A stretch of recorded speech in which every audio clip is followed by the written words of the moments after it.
Et bien voilà, le tournoi de Paris-Bercy vient de s'achever. Et pour terminer cette deuxième journée, je suis en compagnie de Stéphane Frémont, le responsable des équipes de France masculine. Stéphane, pour commencer, quel est ton bilan de cette deuxième journée, pardon? Positive.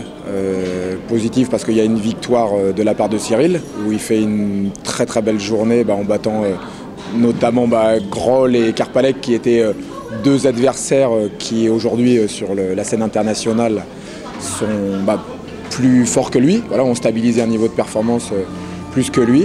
Et là aujourd'hui, Cyril, depuis l'an passé, s'est mis dans un processus de travail, de progrès. Il y en a encore à faire pour confirmer ce qu'il a été capable de faire aujourd'hui. Il doit continuer dans cette démarche. Et ce qu'il a fait aujourd'hui doit lui donner confiance et lui faire passer un cran supplémentaire pour aujourd'hui avoir l'ambition d'aller chercher un titre européen et un titre mondial, parce que il l'a dans les mains. Sauf que aujourd'hui, ce qu'il a entamé, il faut qu'il soit capable de le faire dans la constance avec un cran supérieur à ce qu'il fait aujourd'hui. J'enchaîne sur Loïc, qui fait sur une saison, puisque Loïc fait sa première médaille, il gagne le Grand Prix de Turquie l'an passé, il est médaillé aux Europes, il est champion du monde. Il fait sa première médaille en Grand Chelem à la Coupe Cano, il refait la finale ici, il a passé un cap. Aujourd'hui, c'est une finale de haut niveau, c'est la finale des mondes ici, avec un adversaire où ils vont se rencontrer dans les 907 jours qui restent à peu près jusqu'au jeu. Ils vont se bouffer le foie sur toutes les compétitions auxquelles ils vont participer.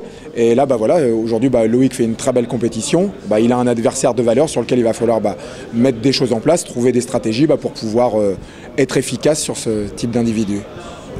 Sur la catégorie des 90, on repart peut-être à la fin de cette journée avec un peu plus d'interrogations que de certitudes. Complètement.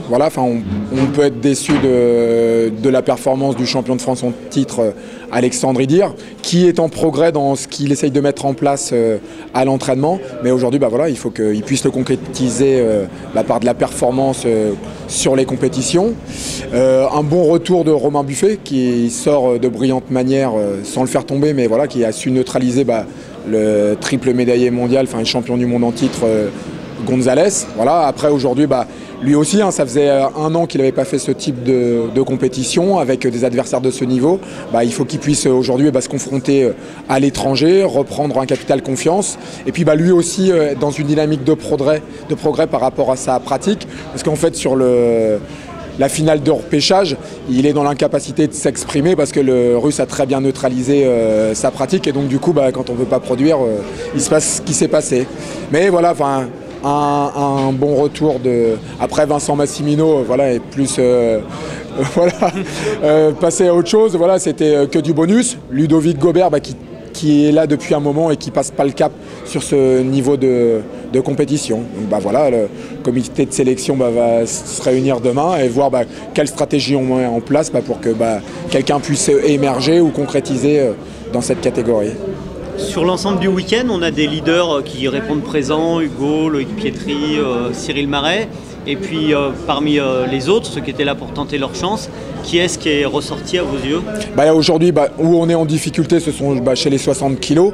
Aujourd'hui, personne n'émerge. Il y a Sofiane Milouz qui est entre guillemets le leader de la catégorie, mais qui aujourd'hui, sur les meilleurs du monde et avec le nouvel arbitrage, est encore en difficulté.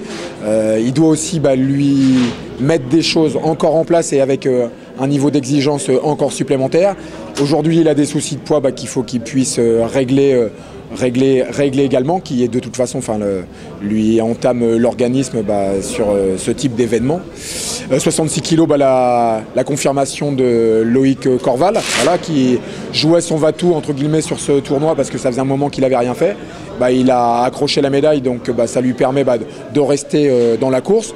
Avec le style Loïc Corval, qui aujourd'hui, au niveau de l'arbitrage, où ils veulent des gens offensifs et tout, Loïc a été chercher ce qu'il avait à aller chercher. David Larose, qui va encore jouer une médaille sur un tournoi. David aujourd'hui est dans les 66 kilos, le leader incontesté. Il joue la médaille, il ramène une médaille de la Cano, il vient jouer une médaille là avec des divers pépins qui l'ont empêché d'avoir de la constance dans l'entraînement. C'est peut-être pas si mal, il n'aura pas gagné le tournoi de Paris, il ramener une médaille. Peut-être qu'aujourd'hui, si jamais il était sélectionné sur un championnat d'Europe, avoir l'ambition d'aller chercher ça. frustré de la prestation de Dimitri Dragan, voilà, qui ça se joue entre guillemets à pas grand chose, 4 pénalités à 3, il fait pas l'effort sur la dernière minute sur David Dorsch qui était numéro 1 mondial d'aller le chercher. Donc aujourd'hui à 29 ans, si il a encore ce doute-là en lui, il faut qu'il se pose lui les bonnes questions de ce qu'il fait aujourd'hui et de ce qu'il veut aujourd'hui. Mais bon voilà, sur sa valeur intrinsèque, voilà, sur le Grand Prix du Japon, Dimitri Fukuoka, qui est médaillé mondial, qui fait la médaille ici, il bat Zantaria à la Coupe d'Europe des clubs. Il a cette valeur à pouvoir battre des gens de niveau mondial, mais aujourd'hui voilà, il va falloir qu'à un moment donné ça se concrétise aussi par de la performance sur les compétitions. Moins de 73 kilos, Hugo qui va chercher, on va dire après un premier combat douloureux, réussit la force des champions, il réussit à se remobiliser et à aller chercher. Hugo n'aime que l'or et à un moment donné, il a cette capacité à se dire allez, je laisse pas filer, je vais aller chercher. Et puis pour ma part, le match où il est le mieux et avec le plus d'engagement, c'est la place de 3 sur le ISAF où il a tout ce qu'il faut parce que c'est le style de match qui l'excite. Belle performance de Jonathan Alardon, qui ne se concrétise pas par une médaille mais qui a montré de belles choses. De toute façon aujourd'hui les 73 c'est une caté où on est riche et il faut que cette émulation continue, qu'il y ait de la concurrence. Hugo aujourd'hui est bien devant et il faut que derrière ils aillent le bousculer. Voilà, il y a Pierre Duprat qui s'est blessé à la Coupe d'Europe, qui n'a pas pu participer, qui était lui aussi médaillé européen l'an passé, qui va avoir à cœur de bien revenir pour faire voir qu'on peut compter sur lui. Guillaume qui fait une belle journée. Et pareil, quelqu'un comme Guillaume, il faut qu'aujourd'hui lui prenne confiance dans des niveaux de compétition inférieurs pour battre des étrangers, avoir des repères compétitif à ce niveau-là et qu'il ait de la confiance pour pouvoir s'exprimer sur ce niveau de Grand Chelem où quand vous avez les meilleurs du monde, si vous n'arrivez pas avec un capital confiance ici, c'est compliqué. Pour terminer, la sélection pour Düsseldorf, ça va être de valider certains choix, de remettre des gens en concurrence. Il y a une stratégie un petit peu, une ligne directrice par rapport à ça?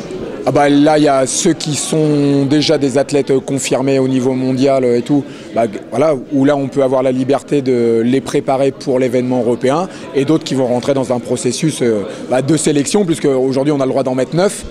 Ils sont en concurrence dans leur catégorie et avec les autres catégories. Là, nous, l'objectif est d'arriver avec une équipe compétitive sur les championnats d'Europe à Montpellier. Donc, on va essayer de faire encore bouillir tout ça et qu'ils aillent chercher ce qu'ils ont envie d'aller chercher par de la performance. D'accord. Ça veut dire concrètement, les leaders qui en auront besoin vont souffler, ne vont pas faire Düsseldorf et puis... Voilà, c'est probable, mais je ne suis pas seul à décider. On a un comité de sélection demain et ça fera part des échanges qu'on aura tous ensemble. Ok, merci Stéphane. Je t'en prie. Et bien voilà, le tournoi de Paris-Bercy s'achève avec un total de 12 médailles pour les Français. Un très bon total puisque cette année il manquait Teddy Riner, Gévry Zeman, Lucie d'Écosse et le médaillé mondial des moins de 81, Alain Schmitt.